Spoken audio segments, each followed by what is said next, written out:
શું મિત્રો જમવા સાથે ઠંડી છાશ પીવી જોઈએ કે નહીં? નમસ્કાર મિત્રો, અમારી ઓપીડીમાં આવતા મોટાભાગના દર્દીઓનો સવાલ હોય છે કે સાહેબ, જમવાની સાથે ખૂબ ઠંડી છાશ પીવાથી જ મજા આવે છે, બરફ નાખ્યા વગર તો છાશ ભાવતી જ નથી. તો ચાલો હું આજે તમને છાશના આયુર્વેદીય ગુણો વિશે જણાવું. આયુર્વેદના મહર્ષિઓ જણાવે છે કે ચક્રમતુ ગ્રહણી દોષાત દીપન ગ્રાહી લાઘવાત, એટલે કે છાશ જેવું ઉત્તમ દ્રવ્ય ભાગ્યે જ કોઈ હશે કે જે તમારી પાચન શક્તિ પણ સુધારે અને પચવામાં પણ હળવું હોય.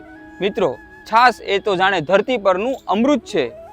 મિત્રો, ગુજરાતી હોય અને છાશ વગરનો રહ્યો હોય એવું બને ખરું?